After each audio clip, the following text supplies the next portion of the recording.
Shalom à tous.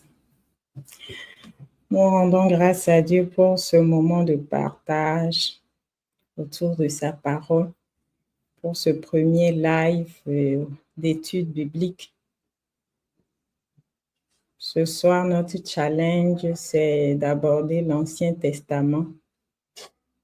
Je fais une introduction à l'Ancien Testament. Et je suis très honorée de partager ce moment avec vous. Si vous entendez bien le son, l'image, si c'est OK, signalez-moi en commentaire. Dites-moi bien reçu pour que je sois sûre que la technique fonctionne bien. Voilà, si vous m'entendez.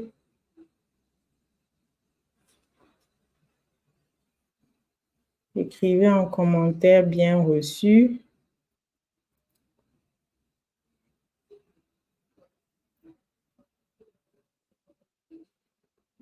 Gloire à Dieu pour ce moment.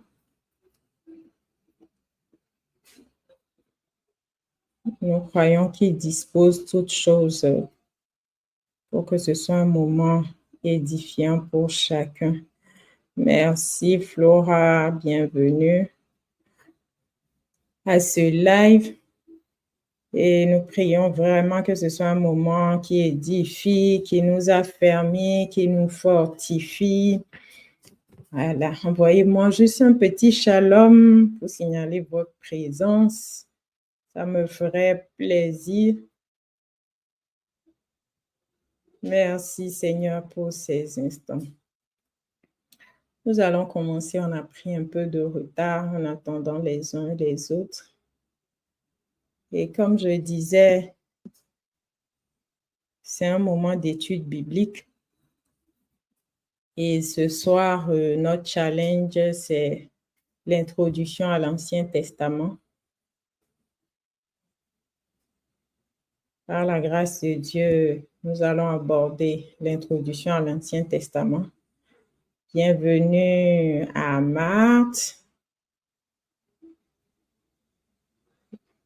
Après cette introduction à l'Ancien Testament, par la grâce de Dieu, nous verrons l'introduction au Nouveau Testament et puis après, nous aborderons ce qu'on appelle la bibliologie dans un troisième live. On parlera de l'inspiration, on parlera de l'illumination, on parlera de tout ce qui concerne la Bible, pourquoi on l'appelle la Bible. Bienvenue à Maman Brou. Et voilà. Donc, par la grâce de Dieu, ce soir, nous allons parler de l'introduction à l'Ancien Testament.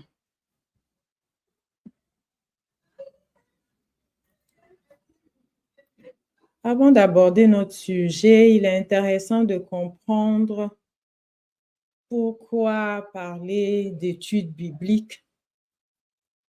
Ces trois versets sont des versets que nous connaissons.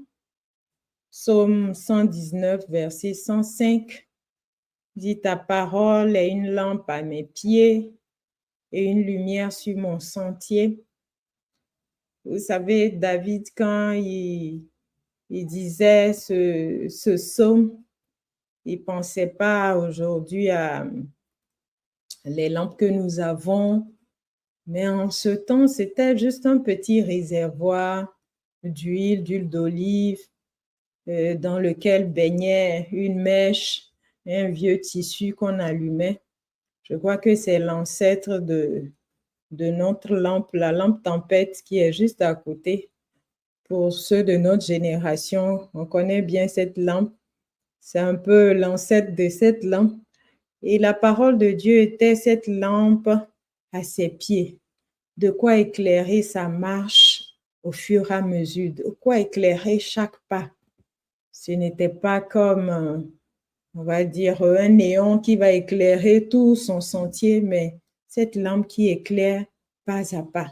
Donc, la parole de Dieu est cette lampe qui nous éclaire pas à pas.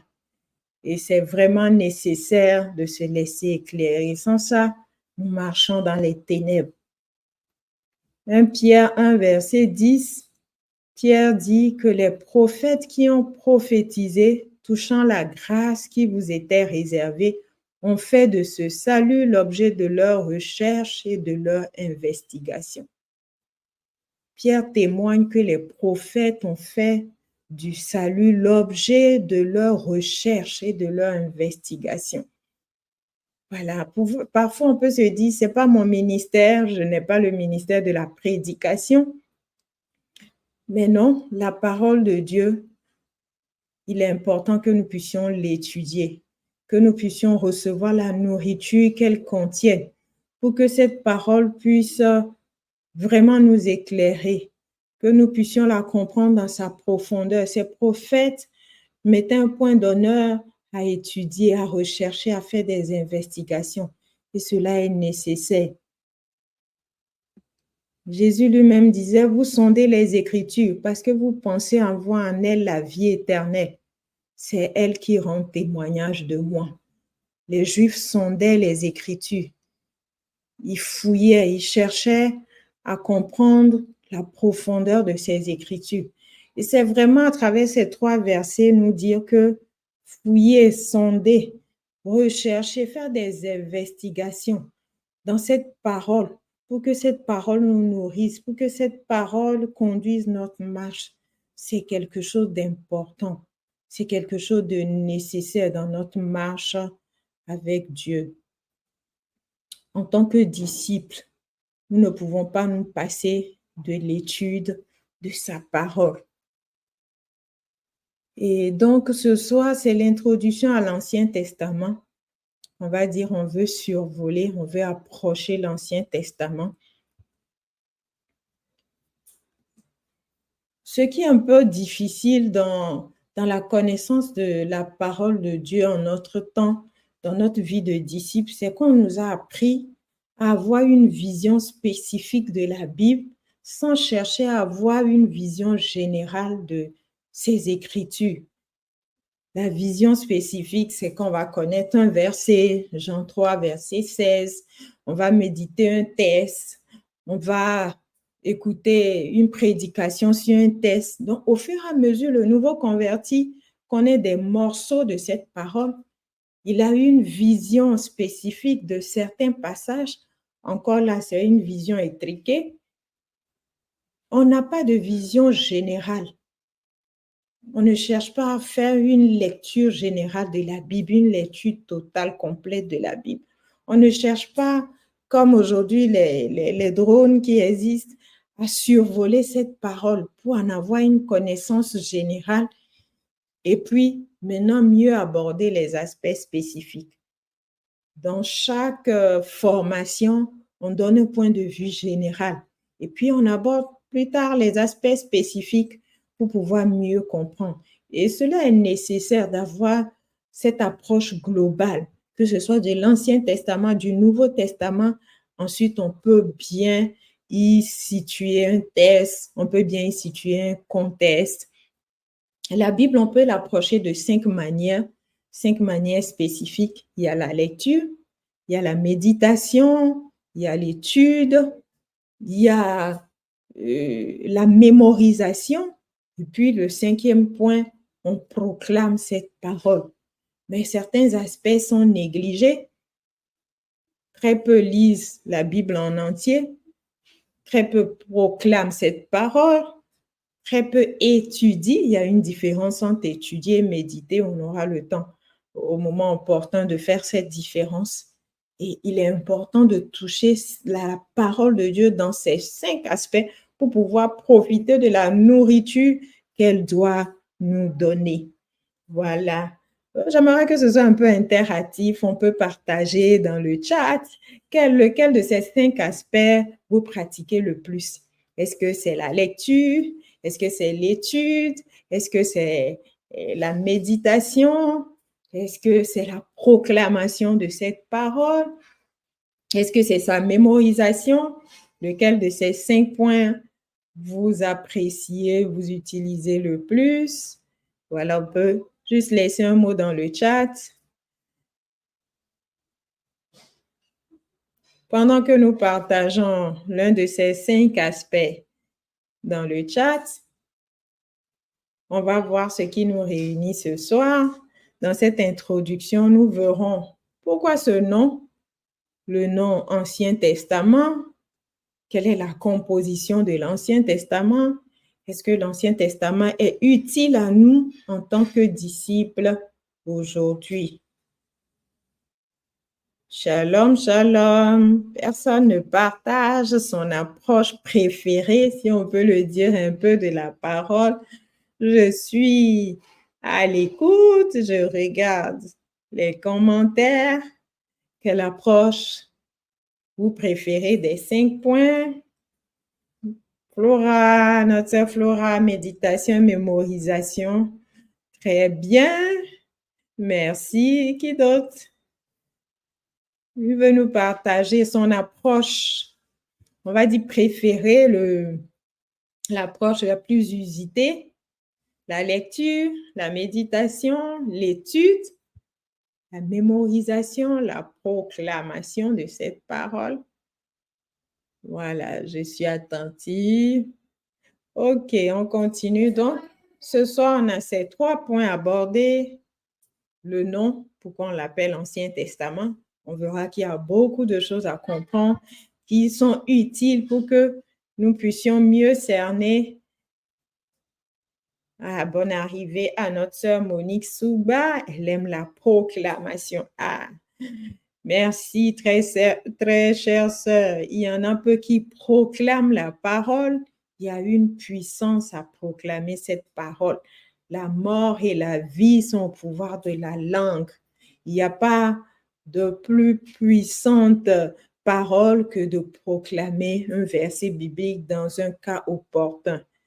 Voilà, on peut continuer toujours à partager. Nous allons donc aborder le nom. Pourquoi on l'appelle Ancien Testament? Maman Bru, la méditation et la proclamation, merci beaucoup pour le partage. Pourquoi on l'appelle Ancien Testament? Pourquoi ce nom? Pour bien comprendre comment on en est arrivé à l'appeler Ancien Testament, il faut d'abord qu'on fasse une différence entre le testament et l'alliance. Une alliance, c'est un engagement de 2 parties d'un commun accord respectant des clauses spécifiques, le plus souvent associées à un signe de cette alliance. Donc, c'est 2 parties qui s'engagent d'un commun accord avec entente mutuelle, avec des clauses qui régissent cette alliance. Ensuite, on a ce qu'on appelle le testament. Par contre, le testament, c'est une disposition prise par une personne en faveur d'une autre sans que cette dernière ait un pouvoir de décision. Donc, le testament, c'est quelqu'un qui prend des dispositions en faveur d'une autre personne, mais sans son avis. Donc, ces dispositions vont s'appliquer à cette dernière. Il faut savoir que l'Ancien Testament est un héritage juif. On l'a hérité des Juifs. Et eux, ils ne l'appelaient pas Ancien Testament. Donc, on est sur le chemin. Comment en sommes-nous arrivés, nous, chrétiens, à l'appeler Ancien Testament? Ce nom Ancien Testament a été utilisé la première fois de manière écrite d'abord par Clément d'Alexandrie au IIIe siècle. Au IIIe siècle après Jésus-Christ, bien sûr. Clément d'Alexandrie va l'utiliser. Il fait partie de ce qu'on appelle les pères de l'Église, va utiliser ce terme Ancien Testament. Mais on va voir tout à l'heure que cette notion d'Ancien Testament était déjà développée ultérieurement, mais c'est Clément d'Alexandrie qui va l'utiliser et donc on va lui donner plus ou moins la paternité de ce thème. Clément d'Alexandrie, c'est un philosophe grec, un théologien chrétien, et donc il va appeler le canon des Écritures d'avant Jésus-Christ, l'Ancien Testament. Bizarrement, si vous faites un exercice que vous pouvez faire sur votre portable pendant qu'on y est, Vous prenez Louis II, 1910, la version la plus utilisée de la Bible par les chrétiens, surtout évangéliques, et que vous cherchez le mot testament, vous ne verrez pas le mot testament dans l'Ancien Testament. Alors, vous pouvez faire cette recherche rapide dans une Bible, dans votre portable. Vous tapez testament, vous ne trouverez pas le mot testament dans l'Ancien Testament. Vous trouverez 3 fois le mot testament dans le Nouveau Testament, dans 3 versets. Et ça paraît quand même bizarre que dans l'Ancien et le Nouveau Testament réunis, on ne trouve ce mot que 3 fois. Mais par contre, si vous faites la recherche sur le mot alliance, vous allez trouver le mot alliance en français, bien sûr, une recherche en français, on n'est pas en hébreu ni en grec. Vous allez trouver le mot alliance, donc traduit en français 270 fois dans l'Ancien Testament et 29 fois dans le Nouveau Testament, ce qui fait au total 299 fois, donc presque 300 fois le mot alliance dans notre Bible française. Et encore que vous preniez les termes grecs et les termes hébreux d'origine, vous trouverez encore plus de versets. Donc, comment on en est arrivé là? La confusion dans ce terme Ancien Testament, parce que c'est une confusion qui s'est installée, a débuté avec ce qu'on appelle la Septante. Est-ce que quelqu'un peut me dire ce que c'est que la Septante? Est-ce qu'on a déjà entendu ce mot? Qu'est-ce qu'on sait de ce mot? On peut m'écrire dans le chat. La Septante, est-ce que ce mot nous dit quelque chose, la Septante? On l'a déjà entendu? Si oui, qu'est-ce qu'on sait de la Septante?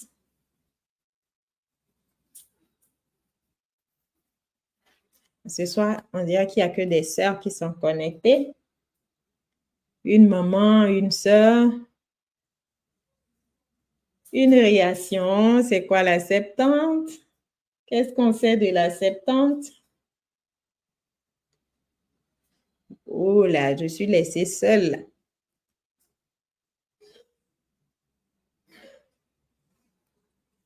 OK. En attendant qu'on se prépare à écrire dans le chat, la Septante, c'est une version, on va dire, des Saintes Écritures. C'est la première vraie traduction, si on peut le dire ainsi, la première vraie traduction des écrits sacrés.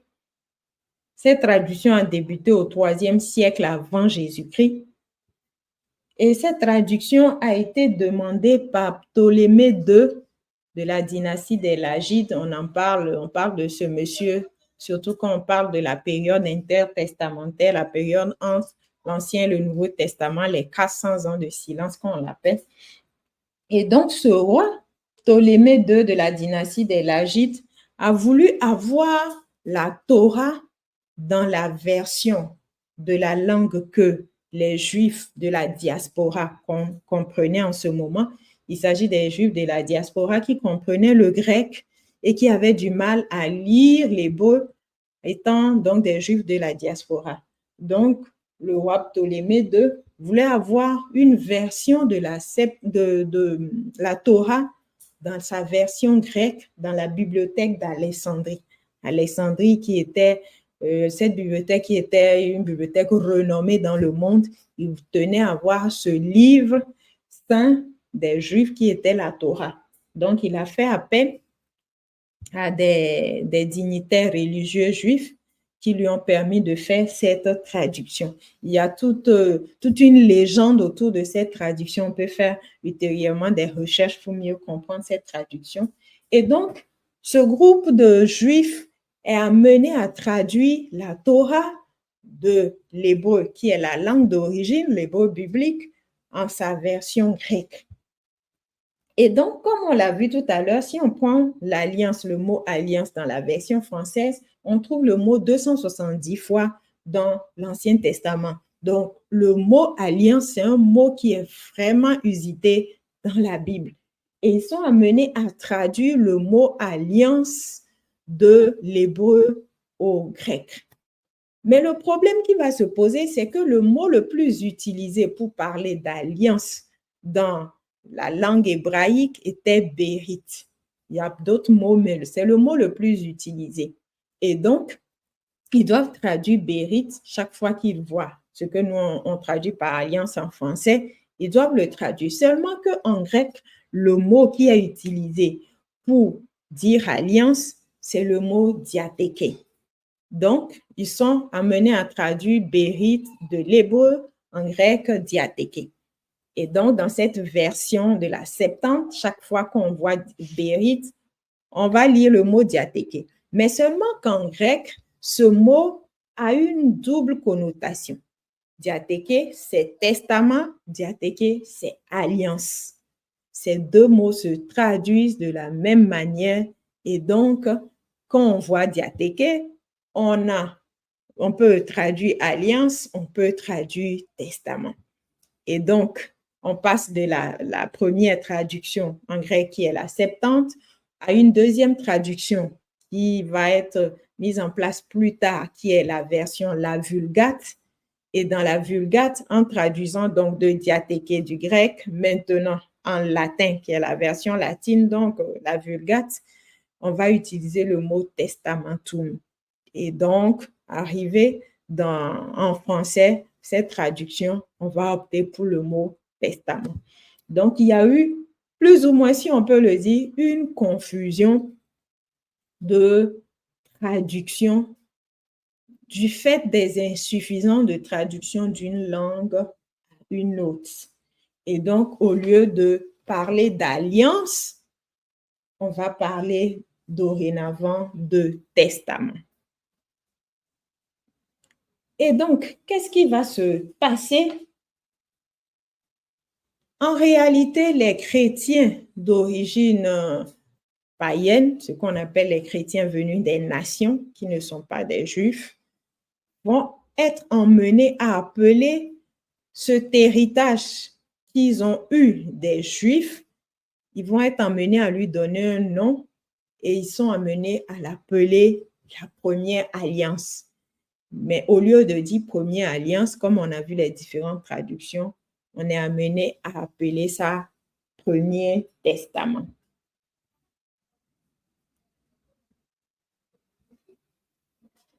On va voir avec Paul pourquoi ancien.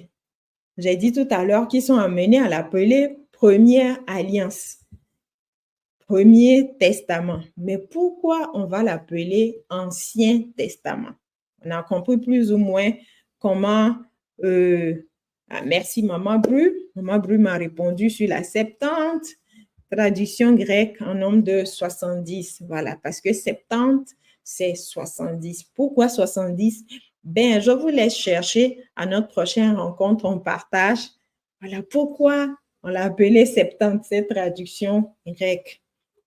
Et donc, on a vu d'où on est parti de l'Ancien Testament, des écrits hébraïques qui parlent d'alliance au lieu de testament pour aboutir au mot testament. Mais comment on est amené à l'appeler l'Ancien Testament au lieu de l'appeler la première alliance ou le premier testament?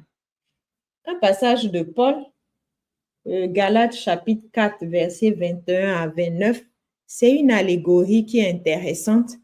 On va lire ce passage et puis on va essayer de comprendre quel est le vrai nom, quel est le vrai terme, le terme approprié. Parce que quand on dit souvent ancienne alliance, il y a encore confusion dans cette expression qui est ancien. On a l'impression que c'est quelque chose de dépassé, quelque chose qui n'est plus d'actualité. Mais est-ce que c'est vraiment le cas? Dans Galates chapitre 4, versets 21 à 29, si vous lisez cette allégorie de Paul, on peut prendre notre texte et regarder de près ce que Paul dit. Déjà au verset 21, il dit « Dites-moi, vous qui voulez être sous la loi, n'entendez-vous point la loi? Car il est écrit qu'Abraham eut 2 fils, un de la femme esclave et un de la femme libre. Mais celui de l'esclave naquit selon la chair, celui de la femme libre naquit en vertu de la promesse. Ces choses sont allégoriques car ces femmes sont deux alliances, l'une du mont Sinaï, enfantant pour la servitude, c'est Agar, car Agar, c'est le mont Sinaï en Arabie, et elle correspond à la Jérusalem actuelle qui est dans la servitude avec ses enfants. Mais la Jérusalem d'en haut est libre, c'est notre mère, car il est écrit, réjouis-toi stérile, toi qui n'enfantes point, éclate et pousse des cris, toi qui n'as pas éprouvé les douleurs de l'enfantement, car les enfants de la délaissée seront plus nombreux que les enfants de celles qui étaient mariées. On peut continuer cette lecture passionnante. Bienvenue à notre frère Paul.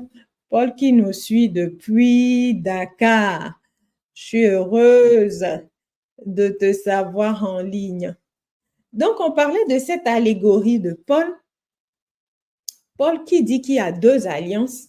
Donc, il parle de Sarah et d'Agar, il parle de leur enfant et il en fait une première alliance, une deuxième alliance.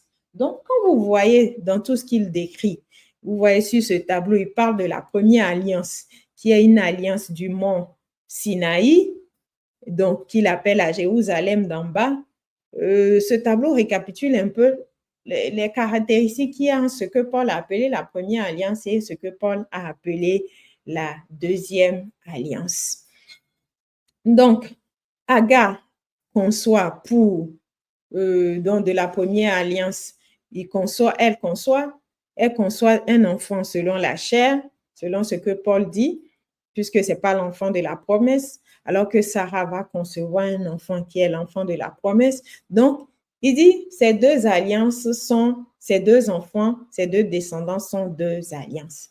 Mais ce qui nous intéresse, à part cette étude qu'on peut faire sur cette allégorie de Paul, c'est de voir que Paul parle d'une première alliance et d'une deuxième alliance.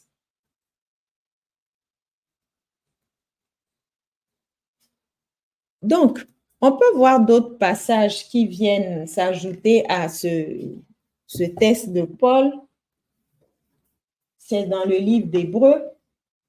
Hébreux chapitre 8, verset 13. On voit également l'auteur de l'Épître aux Hébreux qui parle d'une nouvelle alliance, qui parle de la première alliance. On peut également lire les textes comme Hébreux 8, verset 7, tout le chapitre 8 d'Hébreux qui nous décrit bien cette alliance. Mais on voit que la plupart du temps, que ces auteurs bibliques, que ce soit l'auteur de l'Épître aux Hébreux, que ce soit Paul qui parle de cette alliance, parle de la première alliance et de la deuxième alliance. Quel est le nom qui était donné? Puisqu'on a dit que l'ancienne alliance est un héritage. C'est un héritage juif. Comment eux, ils l'appelaient? Ce corpus de livres était appelé le Tanakh. Le Tanakh, c'est la Torah, c'est Nevim et Ketuvim. Ces trois sous-groupes formaient ce qu'on appelle le Tanakh. Jusqu'à aujourd'hui, les Juifs l'appellent le Tanakh. Mais ces Juifs qui ont écrit dans le Nouveau Testament vont donner un nom à ce corpus que nous on appelle l'Ancien Testament. Et on va passer en revue ces différents noms. On voit que Jésus, par exemple, dans Matthieu chapitre 21 à 42, il va l'appeler les Écritures. Vous voyez tous ces textes que j'ai mis, Matthieu 21, 42, Jean 5, 39, Romains 15, 24.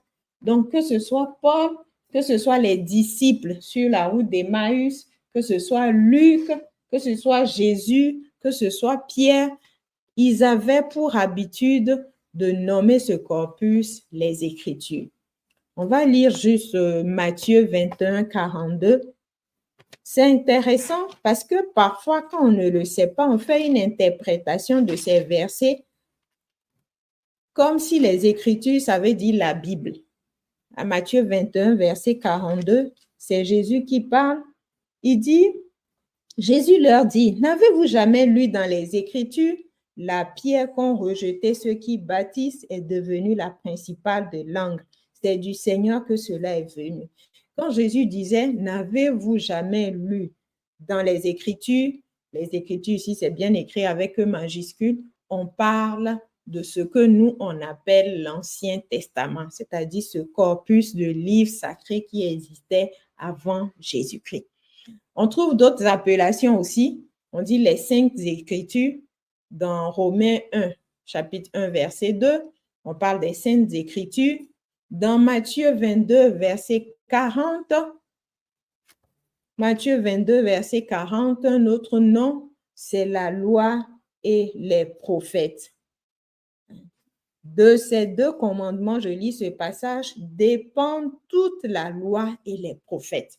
Dans ce passage, on ne dit pas la loi comme une loi, qu'on la connaît, la loi pénale et tout le reste, en parlant de judiciaire, et les prophètes, pas les prophètes en tant que personne, mais ce passage fait allusion à ce que nous, on appelle Ancien Testament.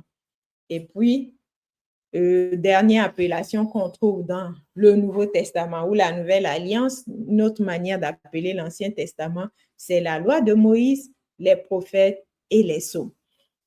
Donc, c'est cette appellation qu'on a dans le Nouveau Testament. Chaque fois qu'on va dire les Écritures, c'est l'appellation la plus répandue. On nous parle de l'Ancien Testament. Mais pourquoi on dit, par exemple, la loi et les prophètes? Parce que, comme je l'ai dit, l'Ancien Testament pour le juif, c'est le Tanakh. Le Tanakh, c'est composé de la Torah, des Névim, qu'on appelle les prophètes, on va les voir tout à l'heure, et les Ketuvim, c'est-à-dire les autres écrits.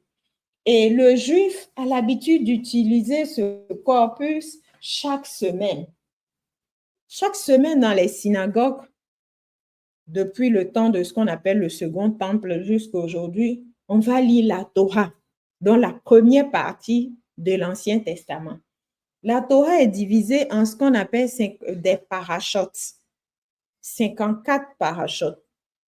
Ce mot hébreu parashot va donner naissance à un mot qu'on utilise dans comment on va dire, la théologie française qu'on appelle une péricope, c'est-à-dire c'est un récit constituant une unité littéraire dans le cadre de l'exégèse des textes bibliques. Donc, la Torah est divisée en 54 parties qu'on appelle des parashot.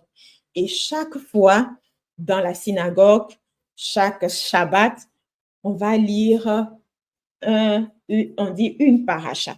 On va lire une paracha. Quand on finit de la lire, cette lecture de la Torah se fait par 8 personnes. Donc, chaque personne, quand on prend une paracha, c'est divisé en plusieurs parties qu'on appelle des aliyah. Chaque personne va lire une partie et la dernière personne, qui est la 8e personne, va lire la dernière partie. Et quand il finit cette dernière partie de la Torah, il continue avec la lecture d'un passage de prophète. Ces passages de prophète s'appellent des haftarah. Donc, dans les synagogues, chaque semaine, on lit une portion considérable de la Torah, on lit un passage des prophètes et à chaque fête, il y a un livre spécifique à lire. Donc, les Juifs avaient non seulement l'habitude de mémoriser l'Ancien Testament, mais avaient l'habitude d'une lecture quasi, on va dire, pas forcément quotidien, puisqu'on lisait 2 fois dans la semaine et puis la 3e fois le Shabbat dans la synagogue. Mais cette lecture, ces 54 portions de la Torah sont lues pendant 1 an. Donc, on finit l'année, on recommence. Donc, imaginez un juif qui lit chaque année, il termine la lecture collective de la Torah avec une lecture des prophètes et il recommence. Donc, ils avaient l'habitude, cette facilité à entendre, à mémoriser et à vivre ces passages. Donc, non seulement, pour eux, ce corpus s'appelle Tanakh, Torah, Nevim, c'est-à-dire les prophètes et Ketuvim, et les autres écrits, mais également, chaque jour, chaque Shabbat, à la synagogue, on lit la Torah, donc la loi, une partie de la loi, on lit les prophètes et quand c'est une fête particulière, comme la fête de Pécha, comme la fête de Shavuot, on va lire un livre en entier. Donc, on voit que pour résumer cette partie, que l'appellation Ancien Testament, c'est une appellation un peu biaisée. On verra quand on va aborder l'aspect de l'utilité de ce corpus pour le chrétien. Cette appellation fait qu'on a l'impression que c'est quelque chose de dépassé, c'est quelque chose qui n'est plus d'actualité, c'est quelque chose qui ne nous concerne plus. Voilà. Le temps de résumer cette partie, si on a des préoccupations, des questions, on peut mettre dans le chat et puis on peut aborder certaines questions au fur et à mesure. Donc, dans cette partie, on s'est attardé sur le nom, l'Ancien Testament, ce qui fait qu'aujourd'hui, la bonne appellation, si on veut vraiment respecter ce corpus, on parlera de première alliance. Ce n'est pas un testament dans le sens du testament. On a vu que le testament, c'est quelque chose, c'est un engagement qu'on prend pour l'autre et que l'autre subit entre guillemets. Mais alors que l'alliance, c'est un engagement mutuel basé sur des clauses avec un signe le plus souvent et c'est un engagement qui rallie deux parties qui se sont mis d'accord. Donc, c'est une première alliance, ce que nous, on a l'habitude d'appeler l'Ancien Testament. Je reste à l'écoute pour d'éventuelles questions. On va continuer notre deuxième partie. On a vu le nom. On va parler de la composition.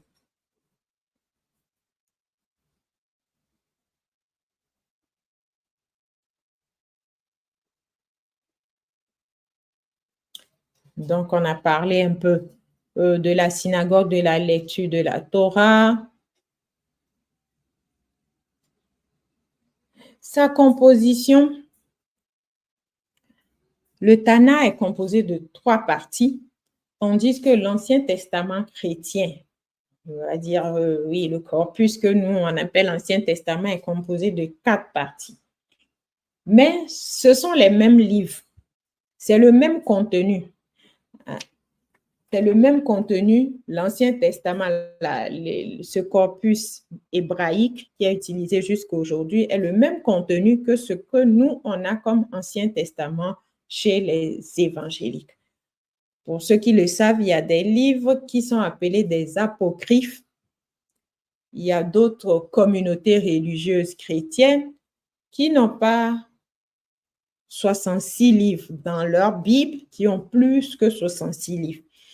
Et donc, dans la plupart des Bibles et de l'obédience évangélique, on a l'Ancien Testament qui a le même contenu que les écrits sacrés hébraïques.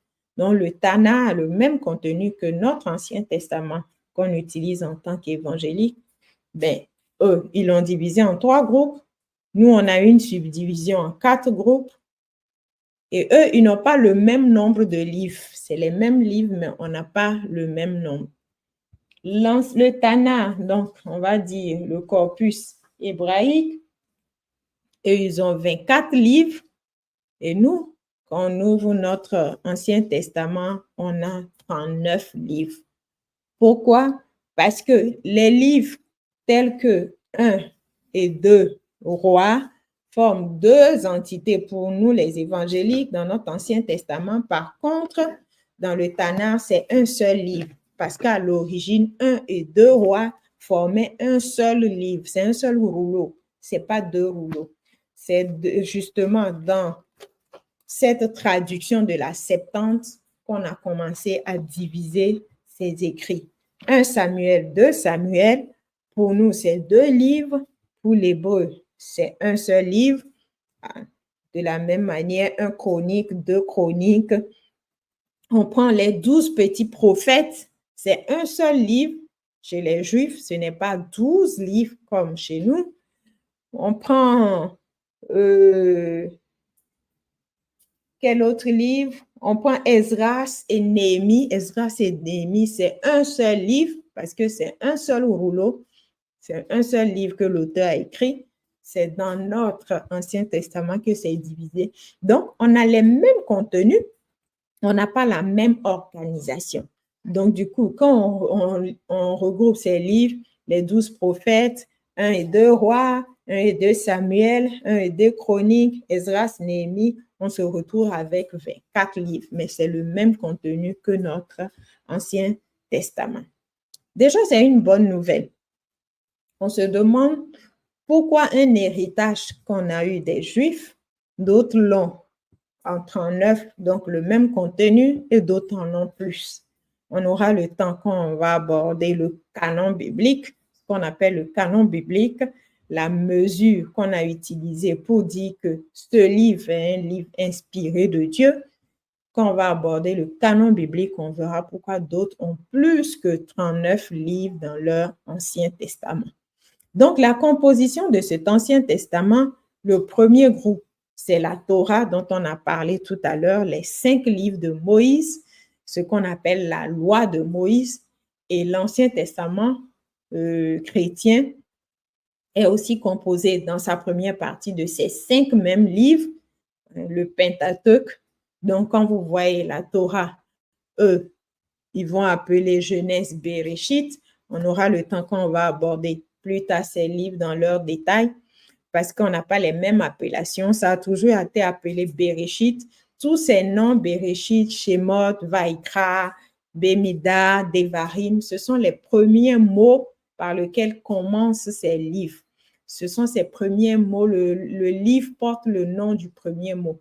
C'est dans cette traduction de la Septante qu'on va emmener à traduire, enfin à donner un autre nom que le nom qui existait. Si on prend le cas de la Genèse, donc la Genèse s'appelle la Genèse, c'est ce qu'on a décidé les traducteurs de la Septante, parce que pour eux c'est le commencement, donc c'est la Genèse, alors que pour le juif, ce livre commence par le mot Bereshit, donc eux, ils leur donnent le nom de Bereshit. Il en est de même pour presque tous les autres livres. Le deuxième groupe de ce livre dans le Tanakh, c'est les Névim. On a parlé des Névim. Quand on dit Névim, ce sont ce qu'on va appeler des livres prophétiques.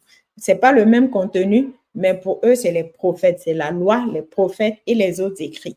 Donc, la loi, c'est les 5 livres. Les prophètes, c'est les Névim. Ils vont subdiviser en 2 parties, ce qu'on appelle les premiers prophètes et les derniers prophètes. Ce qui est intéressant ici, c'est de voir que dans l'Ancien Testament ou le corpus juif, les livres comme Josué sont considérés comme étant les premiers prophètes. Donc, la liste des premiers prophètes, je vais vous le mettre dans le descriptif du YouTube à la fin du live. Les livres comme donc Josué sont considérés comme être les premiers prophètes. Les livres de Juges, ce sont des livres des premiers prophètes. Samuel, donc 1, 2 Samuel, je vous ai dit, c'est un seul livre. Samuel au roi. Donc, ces livres sont des livres des premiers prophètes. C'est 4 livres. Les derniers prophètes, c'est Ésaïe, Jérémie, Ézéchiel, et les 12 petits prophètes qui constituent un seul livre, ça fait 4 prophètes. Ça fait les 8 livres que les Juifs appellent les livres des prophètes. D'accord? Et bizarrement, ou bien contrairement à notre Ancien Testament, les livres comme Josué sont classés dans les livres historiques. Les livres comme Juges sont classés dans les livres historiques. Et les livres comme Daniel sont classés dans notre Ancien Testament, dans les livres des prophètes, alors que ce n'est pas classé dans le livre des prophètes, dans le Tanakh. Voici un peu quelques différences dans ce deuxième groupe. Et puis, dans le troisième groupe, c'est les Ketuvim. Les Ketuvim, ce sont les autres écrits. On les appelle encore les hagiographes. Dans ces autres écrits, c'est dominé par le livre des psaumes. C'est pour cela, quand Luc, lui, va donner ce nom spécifique à l'Ancien Testament, il va dire la loi, les prophètes et les psaumes. Parce que le livre, le plus gros des livres du troisième groupe des Ketuvim, c'est le livre des psaumes. Voilà. Et la différence, donc, on voit chez nous, on va avoir les livres historiques, les livres poétiques et puis les livres prophétiques. Voilà. Jusque-là, est-ce qu'on se suit? On n'a toujours pas de préoccupation. C'est vraiment une vue globale de ces différentes parties de l'Ancien Testament avant d'aborder plus tard des détails concernant l'Ancien Testament. Dans les contenus, on est rassuré de savoir que l'héritage qu'on a, cet héritage, on n'y a pas ajouté quelque chose, on n'y a pas retranché quelque chose, même si on a une manière différente d'aborder ces livres, de les classer, comme les classaient les Hébreux, ceux qui l'ont reçu à l'origine. Merci Paul, il m'encourage. Voilà. On va terminer par cette dernière partie. Alors, on a encore 15 minutes à passer ensemble. La dernière partie, la question qu'on s'est posée dans cette dernière partie, est-ce que l'Ancien Testament est utile pour nous en tant que chrétiens? C'est important. J'aimerais qu'on puisse terminer cette partie avant de se séparer. C'est important. Je suis sûre que nous tous qui sommes en ligne, tout le monde va dire c'est utile. Ou bien est-ce que quelqu'un d'un avis contraire? Je suis intéressée de savoir. Est-ce que vous pensez que l'Ancien Testament est utile aux chrétiens? Est-ce utile? Oui ou non? On peut même ajouter en commentaire pourquoi. On peut même justifier son choix. Est-ce que l'Ancien Testament est utile? Si oui, pourquoi? Sinon, pourquoi? Utile à nous chrétiens. On a dit, c'est un héritage juif. Mais nous, on n'est pas juifs. Nous, on est des nations. Comme disent les juifs, on est des goïms. Voilà, est-ce que c'est utile à nous? Merci, Paul. Il dit c'est très utile. Est-ce que quelqu'un d'un avis contraire? OK, je reste à l'écoute. On va essayer d'aborder 6 points rapidement qui nous montrent que l'Ancien Testament, même si on l'appelle ancien, est utile. Il faut savoir que la révélation de Dieu, elle est une et progressive. Quand on va aborder dans notre premier live ce qu'on appelle la révélation biblique, on verra que la révélation, elle est unique. Dieu n'a pas de plan A et de plan B, j'aime bien le dire. Il n'a pas eu un plan A en commençant avec Adam. Il s'est rendu compte que celui-là ne sera pas fidèle. Il est passé à un plan B avec Abraham et le peuple d'Israël s'est rendu compte que ça ne marche pas. Et puis, il est passé à un plan C avec Jésus pour dire, oh, cette fois-ci, ça va marcher. Non. Dieu, dans sa définition, est un Dieu prescient. Non seulement il est omniscient parce qu'il sait tout, mais il est prescient parce qu'il sait tout d'avance. Et Dieu a un seul plan. Vraiment, quand on abordera la révélation, on le verra en long et en large. Dans ce seul plan, il le déroule de Genèse jusqu'à Apocalypse. C'est un seul plan.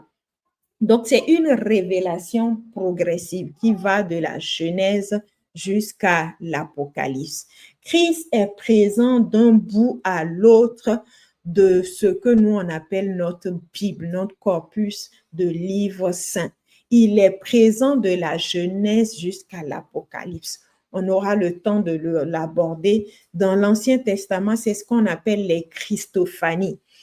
Jésus, dans ses apparitions dans l'Ancien Testament, c'est un thème intéressant à aborder. La Christophanie dans l'Ancien Testament, avant même qu'il ne soit incarné en homme et que nous, on puisse le voir. Pas nous, bien sûr, nos pères l'ont vu, il s'est révélé déjà. Et quand on aborde la Genèse, dès les premiers versets de la Genèse, on parle de Jésus-Christ, n'est-ce pas? On peut se dire, oui, quel Jésus-Christ dans les premiers versets, le premier chapitre de la Genèse. Suspense, on aura le temps de le voir.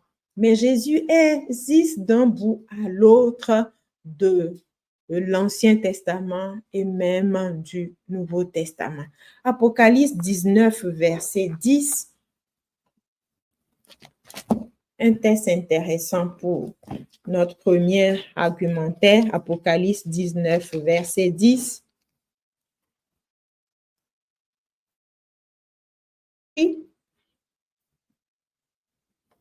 La dernière partie de ce verset, car le témoignage de Jésus est l'esprit de la prophétie.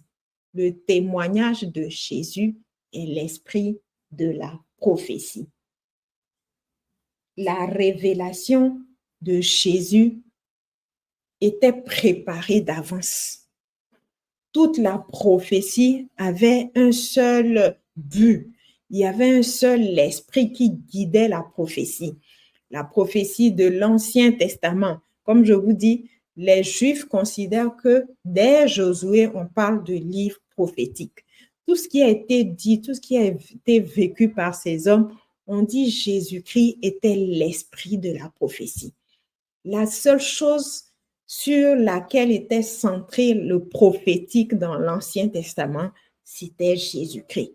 Donc, ce n'est pas que l'Ancien Testament, c'est une histoire des Juifs, le Nouveau Testament, c'est une histoire des chrétiens.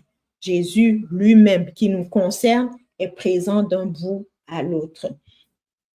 Deuxième argumentaire qu'on peut se donner, c'est que toutes les alliances, je dis bien toutes, sans exception, toutes les alliances que Dieu a conclues avec l'homme sont contenues dans l'Ancien Testament. Quand on abordera l'alliance, toutes les alliances, que ce soit l'alliance noachique avec Noah, l'alliance davidique, l'alliance avec Abraham, que ce soit même la nouvelle alliance, toutes ces alliances sont contenues dans l'Ancien Testament. Donc, on ne peut pas zapper la genèse de ces alliances et puis venir les vivre dans le Nouveau Testament. Troisième argumentaire, Matthieu 5, verset 17, nous aide à bien le comprendre. On va le lire, Matthieu chapitre 5, verset 17.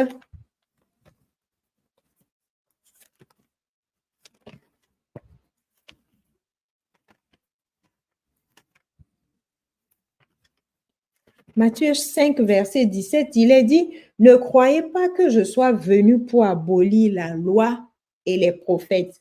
Je suis venu non pour abolir, mais pour accomplir. » Je vous ai dit tout à l'heure que chaque fois que Jésus dit la loi et les prophètes, il ne parle pas de la loi en tant que corpus législatif et les prophètes en tant qu'hommes. Mais quand on dit la loi et les prophètes, il parle de ce que nous on appelle l'Ancien Testament.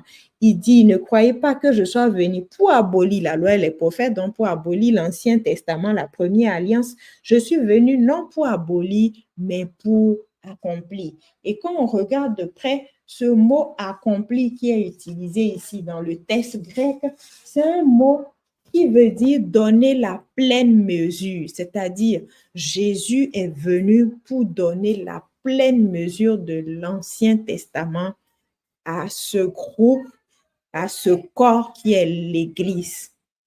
Il y avait comme une révélation qui était perçue dans l'Ancien Testament, qui est la loi, les prophètes et les autres écrits, que Jésus est venu mener à sa perfection, à sa pleine manifestation dans la nouvelle alliance. On l'abordera aussi dans les études qu'on verra après, quand on parlera vraiment de la pratique de ces lois pour nous en tant que chrétiens. Donc, Jésus dit, lui-même de sa bouche, il n'est pas venu abolir, il est venu accomplir. Le verbe accomplir utilisé ici aussi ne permet pas de bien comprendre le sens de ce verset, parce que comme on l'a vu au début de cette étude, c'est qu'il y a des difficultés de traduction. Parfois, il y a des mots hébreux qu'on ne peut pas traduire pleinement avec le bon mot français.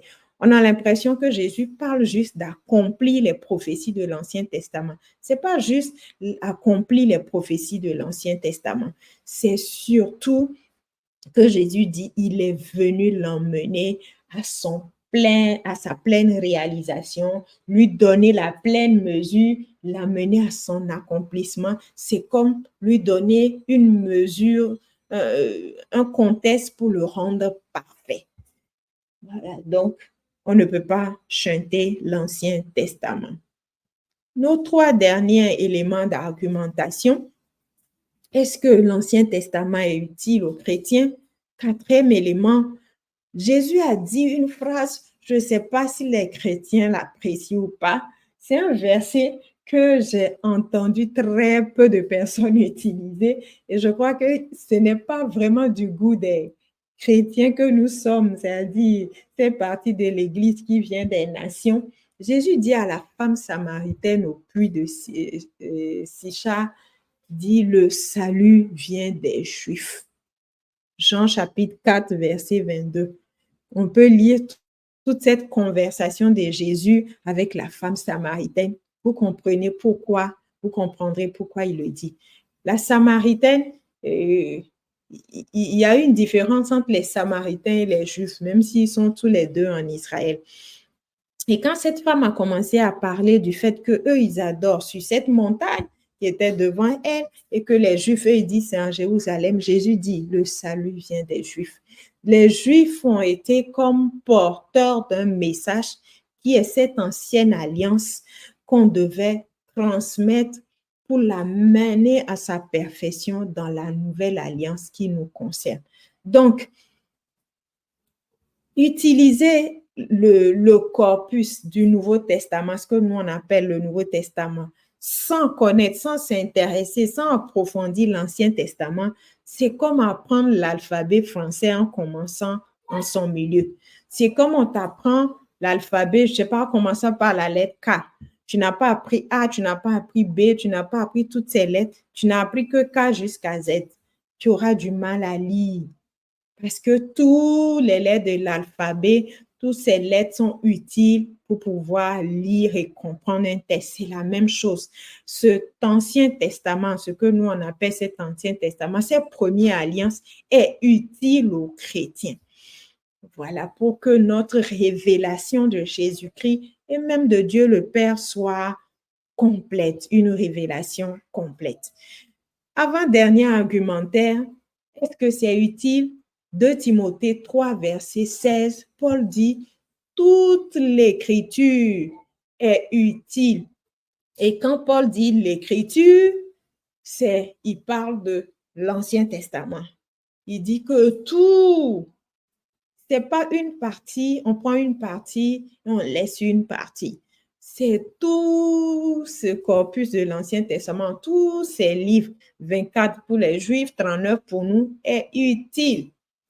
Utile aux chrétiens, utile pour nous redresser, utile pour nous corriger, utile pour nous instruire dans la justice et pour que l'homme de Dieu soit parfait, accompli pour toute bonne œuvre. Donc, on ne peut pas chanter. Paul dit l'écriture. Et c'est intéressant, quand on a vu le nom, ça change notre manière de voir et de comprendre ces versets dans lesquels on dit l'écriture. Parce que souvent, j'ai vu beaucoup de personnes interpréter ce verset de 2 Timothée 3,16 en disant toute l'écriture, donc toute la Bible. Non, Paul ne parlait pas de toute la Bible. Parce que quand on va le voir, la formation du Nouveau Testament dans le prochain live, que vous ne devez pas rater d'ailleurs, quand on va le voir, on va se rendre compte qu'à ce moment précis où Paul disait à Timothée toute l'écriture, le corpus du Nouveau Testament n'existait pas en tant que Nouveau Testament. Donc, il parlait de toute l'écriture que nous, on appelle aujourd'hui Ancien Testament. Et enfin, pour terminer, notre argumentaire, est-ce que c'est utile pour nous chrétiens? Un élément très important. L'Ancien Testament contient des types, c'est-à-dire il y a toute une typologie qui nous est utile, nous, dans la Nouvelle Alliance, pour comprendre le contenu du Nouveau Testament. C'est-à-dire, il y a des choses qui précèdent le Nouveau Testament. On a par exemple l'Exode du peuple d'Israël. On parle dans le Nouveau Testament d'un nouvel exode. C'est ce peuple qui sort de l'esclavage. C'est un type du salut, c'est un type de la nouvelle naissance. Quelqu'un qui quitte l'esclavage pour parvenir à une nouvelle naissance parce qu'il a été racheté. Il était esclave, il a été racheté. Au prix de quoi? Au prix de la puissance de Dieu qui s'est manifestée, d'une délivrance qui concernait un agneau dont le sang a sauvé. Et cette dernière manifestation de la puissance de Dieu a permis le salut d'Israël. il y a le type de la nouvelle création. Il y a le type de la nouvelle cité. On voit Paul, par exemple, qui disait dans cette allégorie qu'il y avait l'ancienne alliance qui s'est tissée dans un Jérusalem terrestre et une nouvelle alliance qui vient d'un Jérusalem céleste. Et il y a le nouveau temple. Il y a le temple qu'on connaît dans l'ancienne alliance. Ce temple préfigurait le vrai temple de la nouvelle alliance. Et quand on dit le temple dans la nouvelle alliance, excusez-moi, il ne s'agit pas d'un bâtiment. Nulle part dans la nouvelle alliance, dans le Nouveau Testament, on a appelé un bâtiment temple. Quand on parle du temple dans le Nouveau Testament, il s'agit du chrétien. Notre corps est le temple du Saint-Esprit. Et quand on voit cette typologie, donc il y a des types. Vous prenez le temple, avant que Dieu ne dise à un chrétien dans la Nouvelle Alliance, ton corps est le temple du Saint-Esprit, c'est comme il a eu la peine de présenter dans l'Ancienne Alliance ce que c'est qu'un temple pour que pour nous, dans la Nouvelle Alliance, on soit en mesure de comprendre ce qu'il est en train de dire. Donc, c'est l'Ancienne Alliance ajoutée à ce qu'on sait dans la Nouvelle Alliance qui nous permet de comprendre toute la révélation de Dieu. On aura le temps aussi, par la grâce de Dieu, de voir ce qu'on appelle pour les Juifs, ce qu'on appelle les Moadim, c'est-à-dire, en français, nous, on traduit ça par des fêtes. Les 7 fêtes de l'Éternel, ce n'est pas des fêtes, entre guillemets, il y en a de festives, il n'y en a pas de festives, mais c'était des saintes convocations, c'est la bonne appellation. Les 7 saintes convocations de l'Ancien Testament qui préfiguraient cette étape de l'accomplissement du salut dans le Nouveau Testament. Donc, vous vous rendez compte qu'on ne peut pas switcher toutes ces choses qui préfiguraient leur accomplissement, leur pleine manifestation dans la Nouvelle Alliance. Voilà un peu les 3 aspects que je voulais qu'on aborde sur cette introduction à l'Ancien Testament. Dites-moi votre, comment je vais dire, votre appréciation sur ce premier live. Est-ce que ça vous a été utile? Est-ce que c'est un moment qui a été un moment de bénédiction, un moment où le Seigneur vous a parlé, vous a fait du bien? Partagez avec moi. Merci, je vous attends dans le chat. Donc, en attendant que vous me fassiez votre retour, donc voici les différents éléments que nous avons vus aujourd'hui. C'est vraiment, quand vous l'avez vu, c'est une introduction, c'est un survol de cet Ancien Testament. On va se séparer avec, entre guillemets, cet exercice. Exerçons-nous. Je vous invite à le faire pendant ces 1 semaine qui nous sépare du prochain live, de classer les livres de l'Ancien Testament selon les différentes phases de l'histoire d'Israël. L'histoire d'Israël, si vous voulez, commence principalement avec l'appel d'Abraham. Il y a eu l'appel d'Abraham et il y a eu tout un tas d'événements qui ont suivi. Voilà, dites-moi, par rapport à cette différentes phases de l'histoire d'Israël, quels sont les livres de l'Ancien Testament qu'on peut y mettre? Si je vous dis, par exemple, l'appel d'Abraham, on sait qu'on le retrouve dans Genèse chapitre 12 et jusqu'au Genèse chapitre 15. Il y a des phases où on a vu les juges, on a vu des rois, on a vu la déportation. Voilà. Pour ne pas vendre la mèche, pendant ces 1 semaine, regardez de manière générale l'Ancien Testament, regardez l'histoire d'Israël, essayez de classer ces livres, ces différents livres de l'Ancien Testament par rapport à cette histoire. Cela va être très instructif. Merci Eunice. La sœur Martine, bénédiction, gloire à Dieu. Et on se retrouve donc pour le live prochain. Merci Paul, merci à tous ceux qui nous suivent depuis le Sénégal et à tous les Ivoiriens. Vraiment que Dieu nous bénisse ensemble. Ça a été un moment de grâce, un moment de partage. On se retrouve par la grâce de Dieu le samedi prochain à la même heure partageons le lien. Vous pouvez retrouver cette vidéo qui sera remise sur le YouTube.